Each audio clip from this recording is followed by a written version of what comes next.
열왕기상 19장의 말씀을 우리가 함께 오늘 살펴볼 텐데요. 여러분 18장에 나타나는 굉장히 유명한 사건이 있습니다. 열왕기상 18장에 보시면 850명이나 되는 바알과 아세라를 섬기는 그 선지자들과 하나님을 섬기는 엘리야라는 한 사람의 영적인 전쟁이 나타나게 됩니다. 그리고 그 영적인 전쟁 가운데 엘리야가 승리를 하게 되죠. 엘리야는 거기서 패기 있고 용감하고 씩씩하고 또 하나님 한 분만을 바라보는 멋진 용사로 비춰지고 나타납니다. 근데 우리가 읽었던 오늘 19장을 보시면 이제 19장으로 건너오면 터무니없이 무너지고 연약한 엘리야를 우리는 발견하게 된다라는 것이죠. 그래서 이렇게 생각할 때가 있습니다. 제가 그렇게 생각한 건지는 모르겠지만 18장에 나타나는 엘리야와 19장에 나타나는 엘리야는 너무 다르다. 어떤 게 진짜 엘리야일까? 18장에 나타나는 엘리야가 진짜 엘리야일까? 19장에 나타나는 엘리야가 진짜 엘리야일까?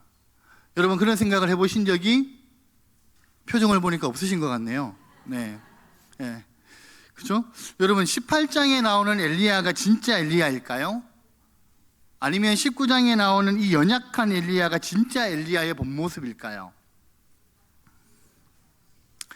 근데 제가 말씀을 보다 보니까요, 18장에 나오는 엘리야나 19장에 나오는 엘리야나 똑같은 엘리야더라고요. 그러니까 우리 머릿속에는 은연중에 이런 생각을 할 때가 있습니다. 무슨 생각을 할 때가 있냐면 항상 영적으로 승리하고 항상 이기는 그 사람이 그 사람이 우리 신앙의 나라고만 생각을 하고 현실 속에서 무너지고 연약한 나를 나라고 인정하지 않으려고 하는 모습들이 은연중에 우리에게는 있다라는 겁니다. 그래서 우리는 항상 그 양자 안에서 살아가다 보니까 때때로 많은 실패를 경험할 때도 있다라는 거예요. 근데 사실은 그렇지 않다라는 겁니다. 내가 실수할 수 있고 내가 넘어질 수도 있고 내가 연약하고 내가 죄성 가운데 있다라는 걸 우리가 인정할 때만이 하나님의 능력이 더 많이 나타날 수가 있다라는 것이죠. 여러분 그런 의미에서 이 18장의 엘리야나 19장에 우리가 읽어봤던 말씀에 나타나는 엘리야는 똑같은 엘리야라는 겁니다. 여러분 나이가 들어가면서 배우는 게 있더라고요. 제가 나이가 들어가면서라고 얘기하니까 좀 죄송스럽긴 하지만 나이가 조금씩 들어가면서 배우는 게 있더라고요. 그게 뭐냐 하면 겸손입니다. 남들 볼 때 겸손이 아니라 하나님 앞에서의 겸손을 우리는 조금씩 더 배우더라는 겁니다. 왜 그럴까요? 왜 우리는 그러면 조금씩 나이가 먹을 때 왜 우리는 하나님의 겸손을 더 배울 수밖에 없을까요? 왜 겸손해질 수밖에 없는 이유가 무엇일까요? 나이가 들면 조금 나이가 먹으면 먹을수록 우리가 하는 일들이 많아지게 되죠. 그죠? 우리가 있는 공동체 안에서 맡겨진 일들이 많아질 수 있습니다. 그리고 내가 하는 일이 많아지고 맡겨지는 일들이 많아지면 많아질수록 그때마다 느끼는 게 뭐냐 하면 나의 연약성이라는 것이죠. 내 힘으로는 내가 이걸 못하는구나, 내 욕심으로는 내가 이걸 할 수가 없네 라는 것들을 우리는 그것을 깨닫기를 시작한다는 겁니다. 그때 우리에게 우리가 배우는 게 뭐냐 하면 하나님이 아니시면 안 되는구나 라는 것들을 우리는 배워나가더라는 것이죠. 여러분 때때로 우리는요 내 속에 있는 터무니없는 죄성들을 발견할 때가 있습니다. 무슨 말이냐 하면 우리가 예배를 잘 드립니다. 1시간 전에 예배를 잘 드리고 예배를 마치고 딱 나가는데요, 나가고 차를 운전해서 딱 가고 있는데 갑자기 차가 한 대가 확 들어와요. 그러면 순간적으로 입에서 그죠? 분명히 1시간 전에 내가 거룩하게 예배를 잘 드리는 사람이었는데 순간적으로 열이 확 받으면 그죠? 우리의 입술이 거룩한 입술이 아닐 수가 있는 거죠. 그죠? 또 어떤 일이 있습니까? 사람들을 만나서 우리가 미소를 띄우면서 막 인사를 했지만 딱 뒤돌아서는 순간 어떤 화가 나는 일이 나에게 생기면 그때부터 무서운 모습으로 변모하는 것이 우리의 모습들이라는 겁니다. 우리는요 그런 죄성들을 가지고 살아가는 사람들입니다. 이라는 겁니다. 그래서 이런 것들 때문에 우리는 하나님 앞에서 늘 깨닫게 되는 거죠. 무엇을요? 나는 원래 잘 살아갈 수 있는 사람이 아니구나. 나는 원래 이렇게 신앙이 강력한 사람이 아니구나라는 것들을 우리는 깨닫게 된다라는 겁니다. 그러면서 우리에게 알게 되는 게 뭡니까? 겸손인 것이죠. 하나님, 내 힘으로는 내가 이걸 못하네요. 하나님, 나는 요거밖에 안 되는 사람이네요 라는 것들을 우리는 배우기를 시작한다는 겁니다. 그럼 겸손을 배우는 또 다른 방법이 하나가 있습니다. 그것은 뭐냐면 하나님을 묵상할 때입니다. 하나님을 묵상하면 묵상할수록 하나님은 안전하시고 하나님의 사랑은 대단하고 그 사랑은 이루 말할 수 없는 사랑이다라는 것들을 우리는 하나님을 묵상하면 묵상할수록 알게 된다는 것이죠. 그 하나님의 위대하신 사랑을 깨닫는 순간에 우리는 무엇을 알게 되냐면 내가 연약한 피조물이구나 라는 것들을 또다시 깨닫게 된다는 겁니다. 그럼 모세를 아시잖아요. 모세의 삶을 보다 보면 두 가지 모세의 성품에 대해서 깜짝 놀랄 때가 있습니다. 이건 뭐지? 모세는 왜 이런 모습이 나올까? 라고 생각될 때가 있습니다. 첫 번째 모세는요, 어떤 사람이었냐 하면 이스라엘 백성들이 모세의 그 리더십을 잘 따라오지 않고 맨날 불평하고 불만을 가지고 모세에게 막 원망할 때 그때 모세가 하나님께 볼멘 소리를 하거든요. 하나님께 이렇게 얘기합니다. 민수기 11장 11절 12절인데요. 이제 11절 한번 보겠습니다. 같이 한번 읽겠습니다. 시작. 모세가 여호와께 여짜오되 어찌하여 주께서 종을 괴롭게 하시나이까? 어찌하여 내게 주의 목전에서 은혜를 입게 하시고 이 모든 백성을 내게 맡기사 내가 그 짐을 지게 하시나이까? 여러분 12절에 보면 이렇게 말씀하거든요. 12절에 이렇게 얘기해요. 이 모든 백성을 제가 낳았습니까? 하나님, 제가 이 백성들을 낳기라도 했습니까? 이러면서요, 막 하나님한테 볼멘 소리를 하고 하나님을 원망하는 그런 모세의 성품이 나오더라고요. 주님께서 그들의 조상에게 맹세하신 땅으로 마치 유모가 젖먹이를 품듯이 그들을 품에 품고 가라고 나에게 말씀하고 계십니까? 막 이러면서요, 막 하나님께 내가 이 사람들은 나은 사람도 아니잖아요 이러면서 막 따지는 거죠. 이런 모세의 모습을 우리는 발견하게 되죠. 근데 또 어떤 모습의 모세가 발견되냐 하면요, 이스라엘 백성들이 하나님 앞에 범죄를 합니다. 하나님이 노가 너무 깊어가지고요, 모세에게 이렇게 말씀하시죠. 야 모세야, 내가 네 놔두고 다 죽여버릴게. 그리고 너를 통해서 내가 새로운 민족을 내가 만들게. 이렇게 말씀하십니다. 저 같으면 좋습니다 이렇게 얘기했겠지만 모세는 뭐라 그럽니까? 하나님, 안 됩니다. 하나님, 저 사람 안 됩니다. 하나님, 저 이스라엘 백성들 안 됩니다. 차라리 내 이름을 생명책에서 빼는 한이 있더라도 하나님, 이스라엘 백성들은 안 됩니다. 이렇게 얘기하거든요. 그러면 하나님 앞에 볼멘 소리로 내가 이 사람들을 낳았습니까? 하던 모세가 진짜 모세입니까? 아니면 뒤에서 하나님, 이스라엘 백성들은 안 돼요. 저 사람은 안 됩니다. 내 이름을 생명책에서 빼더라도 하나님, 그 사람들은 안 됩니다. 이렇게 얘기하는 모세가 진짜 모세입니까? 똑같은 모세라는 것이죠. 여러분, 이 양면성을 가지고 살아가는 게 인간이라는 겁니다. 사람은요, 나눠지지 않습니다. 이 말을 다른 말로 바꾸면 이렇게 얘기할 수 있죠. 우리가 하나님께 집중하게 될 때 우리에게 생겨나는 건 하나님의 능력이지만 우리가 우리에게 집중하게 될 때 거기에서 나타나는 건 우리의 연약함밖에 없다라는 겁니다.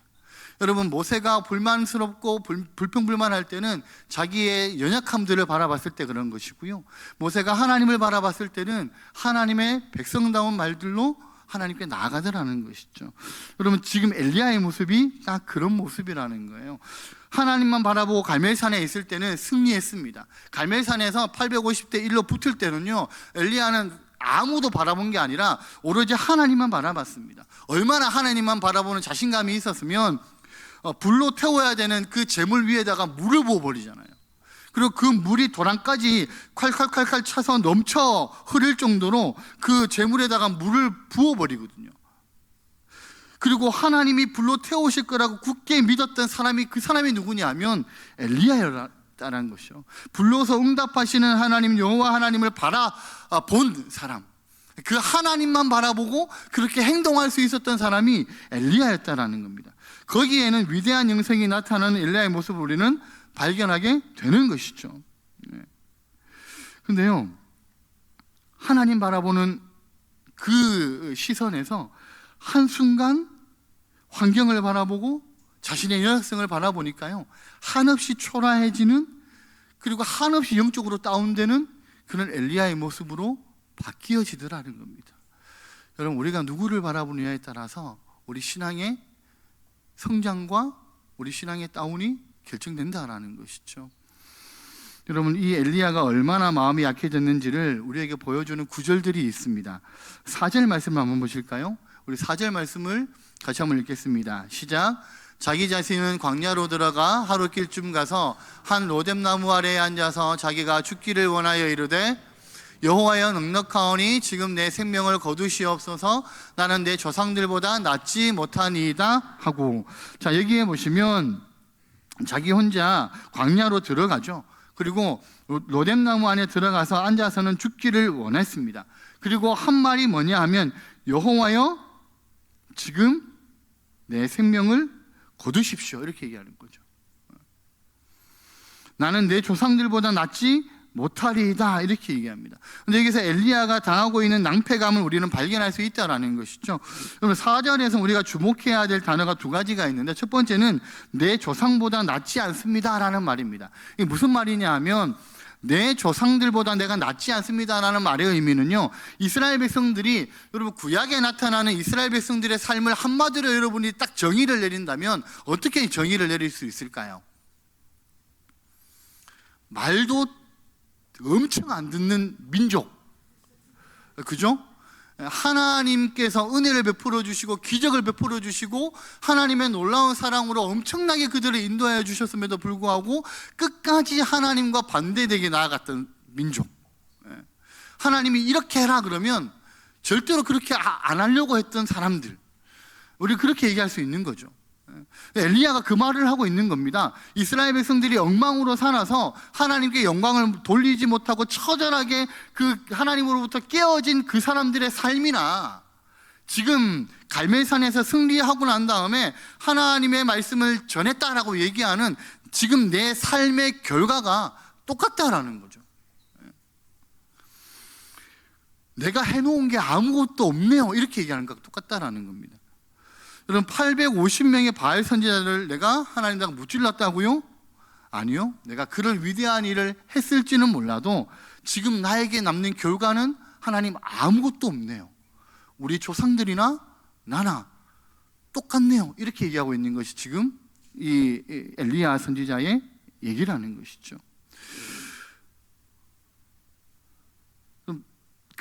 내 삶이 허무하다라는 겁니다.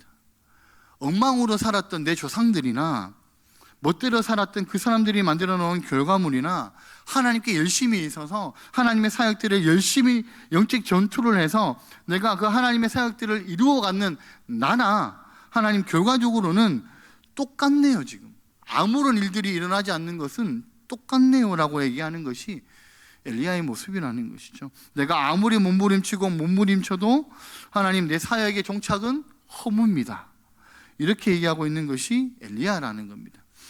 여러분, 이런 사람들을 우리는 사실은 성경에서 간간히 발견할 수 있는데요, 성경 안에서 보면 그런 또 대표적인 한 사람이 있습니다. 그게 누구냐 하면 예레미야 선지자죠. 여러분, 예레미야 20장 7절에 보면 예레미야 선지자가 이렇게 얘기합니다. 우리 쉬운 성경인데요, 같이 한번 읽겠습니다. 시작. 여호와여, 주께서 저를 속이셨고 저는 속았습니다. 주께서 저보다 강하심으로 저를 이기셨습니다. 저는 하루 종일 노리개가 되었습니다. 만나는 사람마다 저를 비웃습니다. 그럼 예레미야 선지자가 뭐라고 얘기하냐 하면 이렇게 얘기하는 거예요. 하나님, 주님이 저를 부르셔서 하나님의 선지자로 나를 부르신 게 아니라 하나님은 나를 속이셨습니다. 하나님 나를 선지자로 부르신 게 아니라 하나님 나를 선지자로 만드시기 위하여서 하나님 나를 속이셨습니다.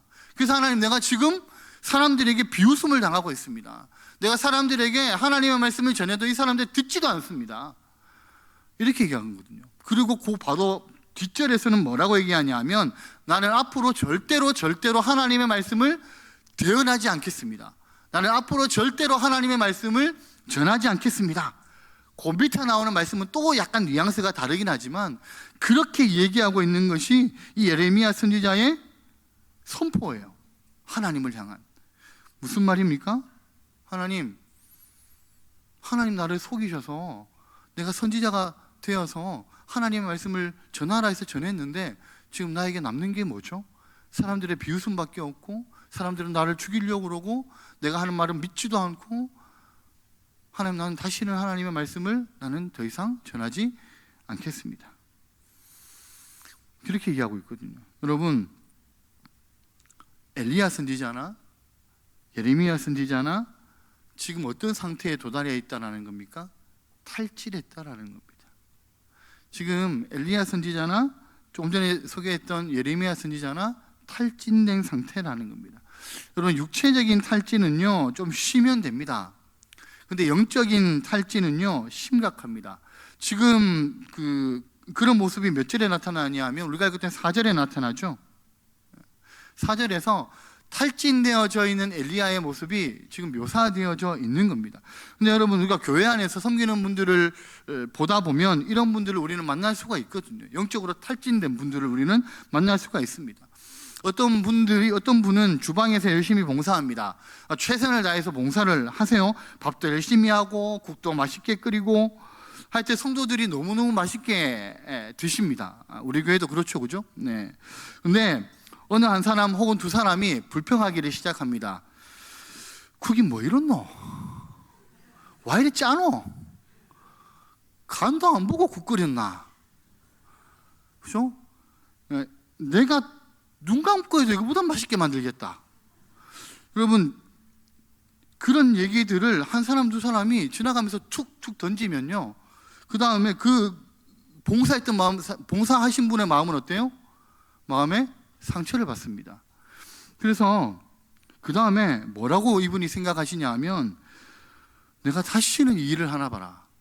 내가 다시는 주방 봉사 하나 봐라. 전도사님 내 이름 빼이소. 네. 이렇게 하거든요. 우리 교회는 물론 없으시겠지만 다른 교회 얘기를 하는 겁니다. 네. 그죠? 내가 최선을 다해서 경주했는데요, 내가 최선을 다해서 봉사하고 내가 최선을 다해서 사역했는데 나에게 돌아오는 거는 불평밖에 없다라는 거죠. 그러면 나는 이거 싫어. 나는 더 이상 이거 안 해. 나 이거 내려놓을 거야. 그렇게 되는 것이 우리들의 모습이라는 겁니다. 그뿐만 아니라 지금 엘리야가 지금 그런 상태에 지금 놓여져 있다라는 것이죠. 옛날에 엉망으로 살아가는 우리의 조상들이 만든 결과물이나 내가 아무리 생명 다해서 열심히 사역했던 결과나 똑같다라는 겁니다. 하나님, 나는 더 이상 이 일을 하지 않겠습니다. 이렇게 얘기하는 것이 사절의 모습이라는 것이죠. 여러분, 두 번째 사절에 또 어떤 단어가 나타납니까? 여호와의 능력하오니 지금 내 생명을 어떻게 해달라 그래요? 거두어 주십시오, 이렇게 얘기하죠. 그럼 쉬운 말로 얘기하면 무슨 말입니까? 하나님, 내 죽여주이소, 이렇게 얘기하는 거죠. 하나님, 나 죽여주십시오라고 얘기하는 것과 똑같습니다. 여러분, 죽여달라는 말뜻을 우리가 그냥 그대로 해석을 하면 절망인 거죠, 절망. 하나님, 내가 지금 절망에 빠졌으니까 차라리 나를 죽여주세요 라고 얘기하는 것과 똑같다라는 겁니다. 근데 이 모습에는요 또 다른 해석이 가능하다라는 겁니다. 어떤 해석이 가능하냐 하면 4절에 보면 이런 말씀이 나오죠. 자기 자신은 광야로 들어가 하룻길쯤 가서 한 로뎀나무 아래에 앉아서 자기가 죽기를 원하여 이르되, 여러분, 여기서 얘기하는 로뎀나무는 큰 나무가 아닙니다. 엄청 커봤자 3m 정도밖에 안 자랍니다. 그리고 이 로뎀나무는요 잎사귀가 우리 지금 산에 가면 잎사귀가 푸른 그런 나무가 아니고요, 잎사귀가 등성등성 나 있는 그런 나무거든요. 그러면 이 나무 아래에 들어가면 햇빛을 완전히 차단시키겠습니까? 아니면 햇빛이 그래도 계속 들어오겠습니까? 햇빛이 들어와요. 네. 이 로뎀나무는요 그 햇빛을 완전히 이렇게 가려주는 그런 나무가 아니라 듬성듬성 나뭇잎이 있어서 햇빛을 조금은 피할 수 있지만 그렇게 많이 가려주는 나무는 아니다라는 겁니다. 여러분, 로뎀나무를 오해하시면 안 됩니다. 로뎀나무, 쉼을 주는 나무, 그렇게 생각하시면 안 돼요. 로뎀나무는요, 햇빛이 그대로 어느 정도 비치는 나무입니다. 이 무슨 의미가 있냐면, 엘리야가 의도적으로 로뎀나무에 들어간 것이라고 보는 학자들이 많이 있는데요. 이 로뎀나무 안에서 쉽게 얘기하면 엘리야는 지금 하나님께 시위하고 있는 것이죠. 하나님, 나 죽여주십시오. 나를 거두어 주십시오. 나는 이제 하나님 일 못하겠습니다. 그렇게 얘기하면서 로뎀나무에 들어간 것은 사실은요, 하나님, 나를 좀 봐주십시오 라는 얘기입니다. 하나님, 내가 지금 너무너무 힘들거든요. 하나님, 그러니까 나를 좀 봐주십시오. 내가 지금 로뎀나무 안에 들어가 있잖아요. 하나님, 로뎀나무 안에 있는 나를 하나님 좀 봐주세요. 제발 나를 좀, 내 고통의 상황들을 하나님 좀 봐주십시오. 우리는 그렇게 알 수도 있다라는 것이죠. 그냥 죽여주세요라는 것이 나 사역 포기할 테니까 하나님 나 죽여주세요라는 의미가 아니라 하나님 제발 나를 좀 봐주십시오라고 얘기하는 엘리야의 호소라는 겁니다. 여러분, 우리가 이 두 가지 단어를 통해서 알 수 있는 게 뭘까요? 엘리야가요, 지금 너무 많이 지쳐져 있다라는 거예요. 엘리야가 너무 지금 힘들어하고 있다라는 겁니다.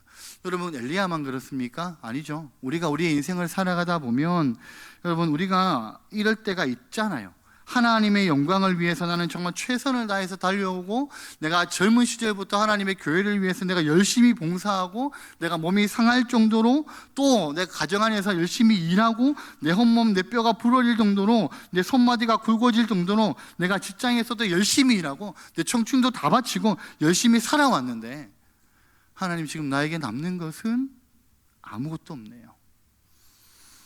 하나님, 내가 헌신한 거 지금 아무것도 없네요. 내가 기대한 것은 여기였는데 하나님, 그 기대와는 상반된 결과물들이 나에게 지금 주어졌네요. 여러분, 우리에게 그런 삶의 모습들이 있지 않습니까? 우리도 그런 삶을 살아오신 분이, 혹은 그런 삶을 지금 살아가고 계시는 분이 있을 수도 있다라는 겁니다. 그래서 말하기를, 하나님, 내가 주님 위해서 열심으로 기도하고 주님 위해서 열심히 살아가는데도 불구하고 내게 나타나는 것은 이렇게 엉망이고 아무것도 아니네요. 나는 어떻게 해야 됩니까? 그런 경험들 속에, 혹은 그런 경험을 한 것이 우리들의 삶의 모습이라는 것이죠. 여러분, 기억하셔야 됩니다. 그럴 때는요, 절대로 우리 힘으로는 그 상황을 이겨낼 수도 없고 벗어날 수도 없습니다. 그때 우리에게 필요한 게 무엇일까요? 하나님입니다. 그때 우리에게 필요한 게 하나님의 은혜라는 것이죠. 여러분, 그렇기 때문에, 너무 힘들기 때문에 로뎀나무 안에 들어가서요, 하나님 나를 좀 봐주세요라고 지금 엘리야가 얘기하고 있다라는 겁니다. 내 힘으로는 하나님 절대 내가 이것을 이길 수 없을 것 같아요. 하나님, 내 힘으로는 절대 내가 다시 힘을 낼 수 없을 것 같아요. 그렇게 탄식하고 있는 것이 오늘 본문의 내용이라는 것이죠. 여러분, 우리의 가정 속에, 여러분의 식구 중에, 아니면 여러분 자녀들 속에, 혹은 여러분이 잘 알고 사랑하는 어떤 사람들이 만약 엘리야처럼 지금 그런 상황 가운데 놓여 있다면 우리는 어떻게 해야 될까요? 엘리야의 탄식에 하나님이 어떻게 반응하시는지를 우리가 바라보면서요, 우리도 똑같이 하면 됩니다. 여러분, 5절 한번 보실까요? 5절 말씀을 우리 같이 한번 읽어보겠습니다. 시작. 로뎀나무 아래에 누워 자더니 천사가 그를 어루만지며 그에게 이르러 일어나라, 일어나서 먹으라 하는지라. 여러분, 지금 로뎀나무 아래에 누워서 자더니, 아까 전에는 앉아 있었거든요. 근데 지금은 누워 있어요. 그 말은 무슨 말입니까? 너무 힘들다라는 것이죠. 너무 탈진되어져 있다라는 거예요. 누워 자니까 천사가 그를 어떻게 했다고 그럽니까? 어루만졌다 그래요. 여러분, 어루만졌다라는 뜻이 뭘까요? 그냥 이렇게 쓱싹쓱싹 이렇게 했다는 뜻일까요? 어루만졌다라는 말의 의미는 우리를 위로하시는 행위를 하셨다라는 겁니다. 내가 힘들 때 하나님이 우리를 만지시면 된다라는 거예요. 기도할 때 여러분, 그런 힘들 때 혹은 내 주변에 힘든 사람들을 위해서 기도할 때 우리가 그렇게 기도하면 된다는 겁니다. 하나님, 지금 내 마음이 많이 상해져 있는데 하나님 나를 만져주십시오. 하나님, 내가 사랑하는 누가 지금 너무 힘들어하는데 하나님 그 사람을 좀 만져주십시오. 여러분, 우리의 인생에 가장 중요한 게 있다면 하나님이 우리를 만지시는 겁니다. 하나님이 우리를 만지시기만 하면 우리는 새로워질 수 있다는 것이죠. 여러분, 7절에 여호와의 천사라고 다시 되어 있거든요. 7절 말씀을 우리가 한번 볼게요. 7절 말씀 같이 한번 읽습니다. 시작. 여호와의 천사가 또다시 와서 어루만지며 이르되 일어나 먹으라. 내가 갈 길을 다 가지 못할까 하노라 하는지라. 여러분, 여호와의 천사가라고 되어 있는데 이 이미지는요, 성경 전체의 맥락에서 봤을 때 천사의 만지심은 하나님의 만지심과 똑같은 만지심이에요.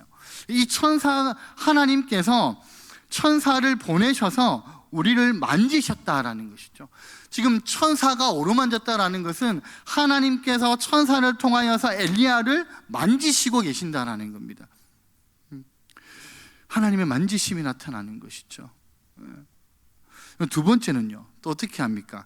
일어나서 먹으라 이렇게 얘기하거든요. 5절에 보면, 그죠? 네. 천사가 오르만지면서요, 이르되 일어나서 먹어라 이렇게 얘기하는 거예요. 6절에 보면 머리밭에 숯불에 구운 떡과 물이 한 병이 있습니다. 이게 먹고 또 마시고 눕죠. 그리고 7절에 보면 여호와의 사자가 또다시 와서 오르만지며 이르되 이렇게 말씀하거든요. 뭐요? 계속 먹이시는 거예요. 만져주시고 먹여주시고 만져주시고 먹여주시고. 여러분, 그렇게 하고 있는 장면을 우리에게 보여주고 있다는 겁니다. 사실 우리가 육체적으로 피곤하면요, 맛있는 거 드셔야 됩니다. 엘리야가 지금 굉장히 탈진해 있는 상태에 있고 힘들고 그렇기 때문에 하나님께서 엘리야를 먹이시는 것이죠.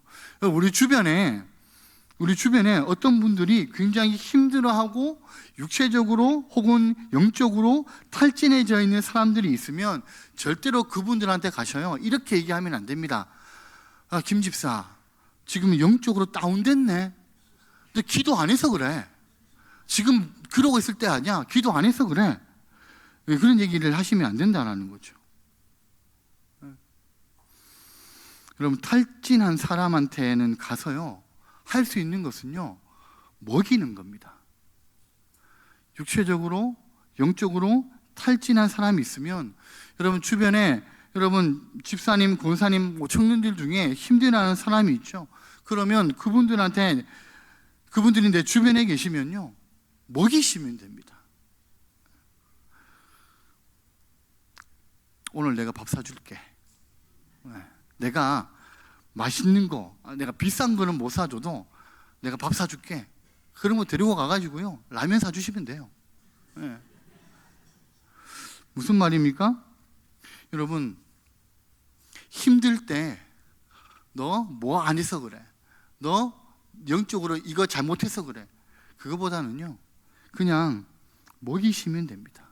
먹으면서 힘을 얻는다라는 것이죠. 여러분, 하나님께서 엘리야에게 지금 하시는 게 그거예요. 하나님께서 엘리야에게요, 너 왜 이렇게 힘들어하냐? 야, 하나님의 사자가 그것도 못 이기냐? 야, 네 얼마 전까지만 해도 그렇게 큰 일을 했었는데 왜 이렇게 약하냐? 너 고작 이 정도밖에 안 되는 인간이었냐? 하나님이 엘리야에게 이렇게 얘기하지 않습니다.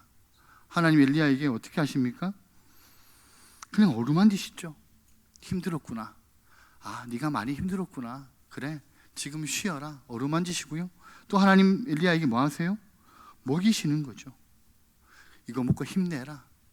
이거 먹고 다시 힘내라. 먹이시는 겁니다. 여러분, 탕자가 있잖아요. 탕자가 자기가 받은 유산을 아버지에게 다 뜯어서 가죠. 그죠? 그리고 다른 곳에 가가지고요, 그 돈을 다 허랑방탕하게 다 씁니다. 그리고 심지어는 돼지 우리에 들어가가지고 민족과 가족의 욕을 다 먹였던 이 망나니 같은 아들놈이 더러운 모습으로 집에 오잖아요. 아버지가 그 아들을 보고 한 행동이 뭡니까?